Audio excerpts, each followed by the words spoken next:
இன்னைக்கு இட்லி தோசைக்கு சூப்பராக ஒரு எள்ளு சட்னி செய்யலாம். அக்கா ஸ்டைலில் எப்படி செய்கிறேன்னு பாருங்கள். 2 ஸ்பூன் எள்ளு எடுத்துருக்குது அக்கா. வெறும் வடை சட்டில் தான் வறுக்கணும். இது கொஞ்சம் இந்த எள்ளு வந்து வறுபட்டுச்சுன்னா உப்பி வரும். அந்த ஸ்டேஜில் நம்ம எடுத்துடலாம். இப்போ எள்ளு ஒரு சின்ன சத்தம் வருதா, டப்பு டப்புன்னு வெடிக்கிற சவுண்டு வரும். அப்புறமா இங்கே பாருங்கள், நல்லா உப்பி இருக்கும். அவ்வளோதான். இந்த ஸ்டேஜில் எடுத்து நம்ம ஒரு பிளேட்டுக்கு மாற்றிடலாம்.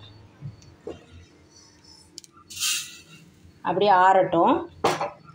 இப்போ காரத்துக்கு அக்கா உங்களுக்கு எவ்வளோ தேவையோ அவ்வளோ சேர்த்துக்கோங்க. நான் ஒரு 6 காஞ்ச மிளகா சேர்த்துருக்கேன். இதுக்கு 1 ஸ்பூன் ஆயில் விட்டு தான் வதக்கணும். இப்போ அக்கா இதில் 1 ஸ்பூன் ஆயில் விட்டுருக்குறேன். லைட்டாக இந்த காஞ்ச மிளகா நல்லா அப்படியே லைட்டாக பரட்டி எடுத்துடலாம்.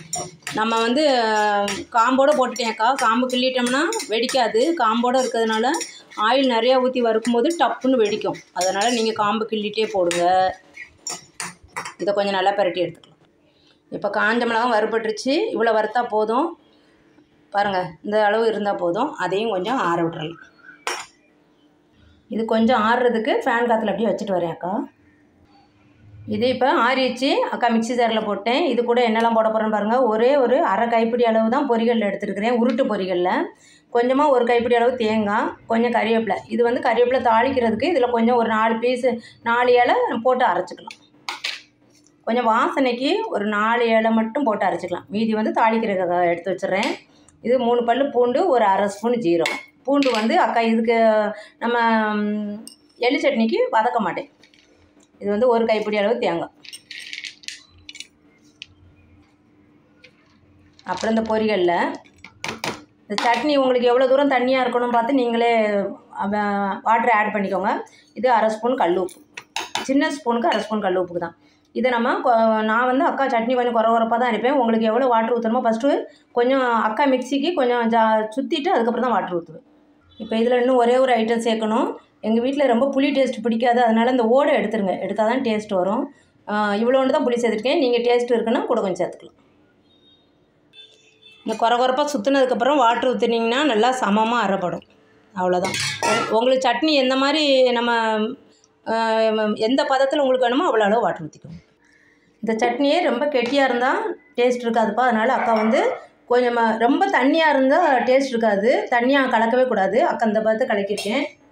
இன்னும் கொஞ்சம் வேணால் நீங்கள் தண்ணி ஆட் பண்ணிக்கலாம். ரொம்ப தண்ணியாக கரைச்சிடாதீங்க. கரைச்சா அந்த சட்னி டேஸ்ட் இருக்காது. அவ்வளோதான். இதுக்கு ஒரு பவுலுக்கு மாதிரி சின்னதாக ஒரு தாளசம் போட்டுடலாம். அக்கா இப்போ தாளசத்துக்கு ஒரு 2 ஸ்பூன் போல் தான் ஆயில் விட்டுருக்கேன். மீடியம் ஸ்பூனில் எவ்வளோன்னு இருக்குது பாருங்கள் ஆயில். அப்புறம் ஒரு அரை ஸ்பூன் கடுகு, அரை ஸ்பூன் உளுத்தம்பருப்பு. இது கொஞ்சம் கடுகு வெடிக்கட்டும், பருப்பு கொஞ்சம் சவக்கட்டும். அக்கா இப்போ அரைக்கும் போதே நீங்கள் சால்ட்டு பார்த்துருங்க. அக்கா சால்ட்டு பார்த்துட்டேன். எல்லாம் கரெக்டாக இருக்குது. காரம் எல்லாம் உங்களுக்கு இன்னும் காரம் தேவைப்படுனாலும் வச்சுக்கலாம். காரம் குறைக்கணுனாலும் காஞ்ச மிளகா குறைச்சிக்கோங்க. கடுகு பொடியட்டும். உளுத்தம்பருப்பு செவந்துருச்சு. அடுப்பை ஆஃப் பண்ணிவிட்டு கறிவேப்பிலை போடுங்க. அப்போ தான் சட்னிக்கு டேஸ்டியாக இருக்கும். ஒரே ஒரு காஞ்ச மிளகா சும்மா வாசனைக்கு. இது இந்த ஆயில் ஹீட்டான ஆயிலே பரட்டினாலே போதும். கறிவேப்பிலையும் காஞ்ச மிளகாயும்.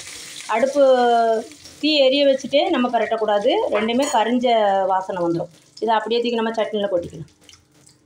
அவ்வளோதான். சூப்பராக குயிக்காக ஈஸியாக இந்த ஹெல்த்தியான சட்னி, இந்த எள்ளு சட்னி செஞ்சு பாருங்கள். இந்த மெத்தடில் ரொம்ப ரொம்ப ரொம்ப சூப்பராக இருக்கும். அக்கா வீட்டில் இட்லி, தோசை, நாங்கள் சமயத்தில் இந்த ஆப்பத்து கூட இந்த சட்னி வச்சு கொடுத்துருவேன். ரொம்ப டேஸ்டியாக இருக்கும். எங்களுக்கு பிடிக்கும். எள்ளு ரொம்ப ரொம்ப ரொம்ப டேஸ்டி, ரொம்ப ஹெல்த்தி. எங்களுக்கு ரொம்ப பிடிக்கும். அதனால் அக்கா ஆப்பத்து கூட இந்த சட்னி, கார சட்னி ஆப்பத்துக்கு வைக்கிறதுக்கு பதிலாக இந்த சட்னி வச்சு கொடுத்துருவேன். ரொம்ப டேஸ்டியாக இருக்கும். இதை செஞ்சு பார்த்துட்டு அக்கா கமெண்ட்டில் எப்படி இருக்குன்னு சொல்லுங்கள். அதே காடுப்படிக்கு சப்ஸ்கிரைப் பண்ணுங்கள், லைக் பண்ணுங்கள், ஷேர் பண்ணுங்கள். சூப்பரான சட்னி. 2 மினிட் 3 மினிட்டில் இந்த சட்னி ரெடி பண்ணிடலாம். அக்கா வந்து உங்களுக்கு எக்ஸ்ப்ளனேஷன் கொடுக்கறனால கொஞ்சம் மினிட் அதிகமாகிருச்சு. Thank you.